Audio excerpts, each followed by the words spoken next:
Jemi këtu në shtime në këtë stadium i cili është rindërtuar praktikisht dhe me rreth 2.5 milion euro për një vit e gjys është krijuar kjo mrekulli për sportin, për shikuesit, për futboldashësit, për të gjitha moshat.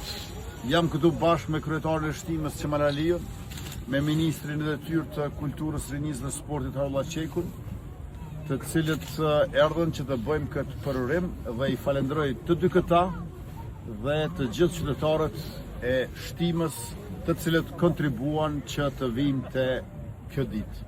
Egzofshi dhe klubit futbollistik Vjosa i dëshirojmë suksese gjithnjë e më të mëdha në ta.